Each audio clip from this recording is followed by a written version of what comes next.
Fala pessoal, tudo bem? Meu nome é Giovanni, eu sou consultor de investimentos, sou formado em economia. Nesse vídeo eu vou comentar um pouquinho sobre alguns conceitos de fundos imobiliários, inclusive eu vou montar uma playlist aqui no canal, então esse é o primeiro vídeo justamente para explicar alguns pontos específicos e eu vou fazer vídeos separados, explicando um conceito um pouquinho mais profundo. Então, muitas vezes, pessoal, a gente ouve um conceito, igual o dividend yield, que normalmente é o mais conhecido. Muitos investidores que eu vejo, pelo menos, eles explicam de forma errada, inclusive não sabem exatamente o que é o dividendo, tá? O que é o dividend yield, o que é o rendimento, o que é o valor patrimonial, entre outros pontos, até alguns conceitos um pouquinho mais complicados dentro do mercado de fundos imobiliários. Esse vídeo seria o primeiro dessa saga e hoje a gente vai comentar sobre dividend yield, tá? Que é um termo em inglês, é um termo bastante conhecido quem investe em fundos imobiliários.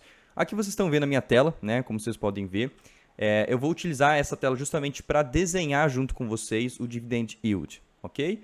O dividend yield, DY, ele vai ser basicamente o pagamento que tirou do fundo e pagou de juros para os cotistas dentro de um período de 12 meses, nos últimos 12 meses do fundo. Então, o que acontece? Muitas vezes, os investidores que vão começar a investir, eles procuram o seguinte: quais são os fundos que têm o maior dividend yield?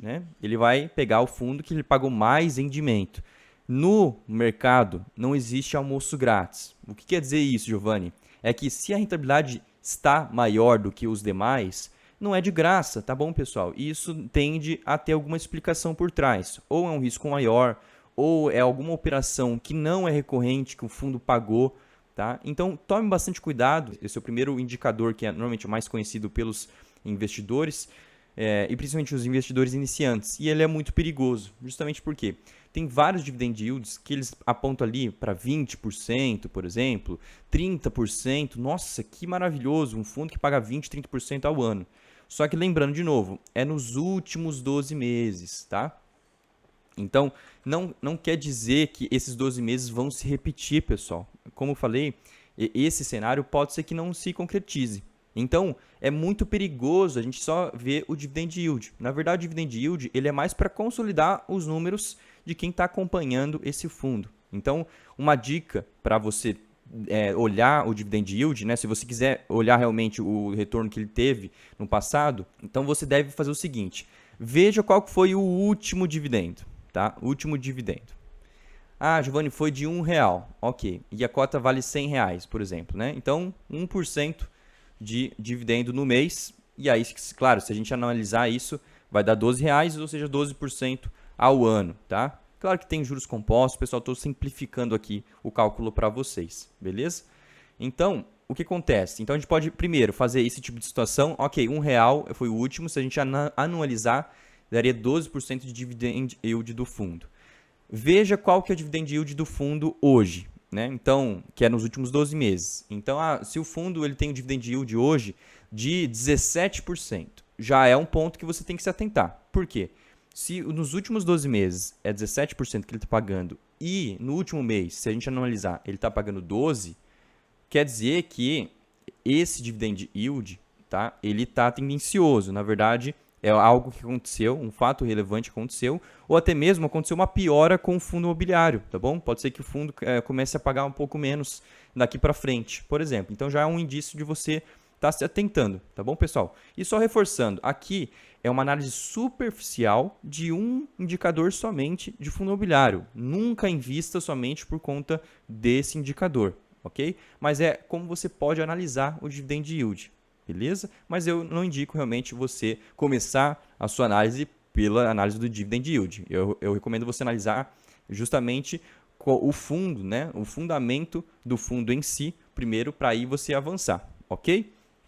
Então, aqui a gente consegue visualizar já um primeiro indício. Outro ponto seria o seguinte, tá, pessoal? Mês de julho, ou junho, e janeiro e dezembro, eles têm o seguinte, alguns fatos muito importantes, que é o fim do semestre normalmente. Os fundos imobiliários eles têm uma regra que é o seguinte: distribuir 95% do lucro, tá? No período de 6 meses, tá bom?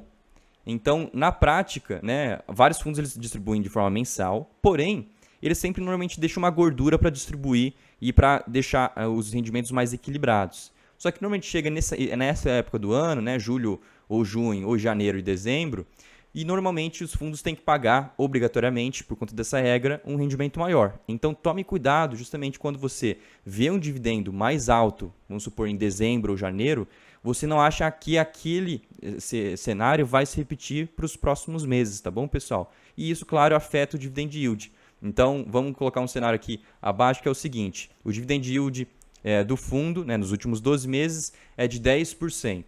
No mês de dezembro, por exemplo, ele vem a pagar, vamos supor, uma rentabilidade ali de 1,1% no mês. Se a gente analisar isso, né, vai dar lá em torno de 13,2%, se eu não estiver errado, 13,2% ao ano. Opa, que maravilha, então vou comprar mais. Tome cuidado, porque meses ali específicos podem ter esse fator que acaba afetando o pagamento um pouco maior, tá bom? Claro que se ele pagar, por exemplo, no mês de março, um valor muito maior do que o comum, também vai ter alguma coisa, algum fato relevante, algum fato não recorrente, ou até mesmo recorrente, comece a ser recorrente, e aí você necessariamente vai precisar ver o relatório, analisar o fundo. Então o dividend yield pelo dividend yield normalmente não vai te ajudar em nada. Beleza, pessoal? Esse vídeo seria desse tamanho mesmo, um vídeo mais curtinho. Nos próximos dias eu vou continuar postando mais vídeos sobre o assunto e vou comentando com vocês, beleza? Por favor, deixe seu comentário aqui falando sobre qual próximo índice ou indicador que você gostaria que eu analisasse junto com você. E também, lembrando que as minhas redes sociais estão aqui abaixo, eu trabalho com consultoria de investimentos, sou economista. Então, se você quiser acompanhar meu trabalho, por favor, dê seu gostei, se inscreva aqui no canal, que é muito importante, beleza? Até mais, pessoal!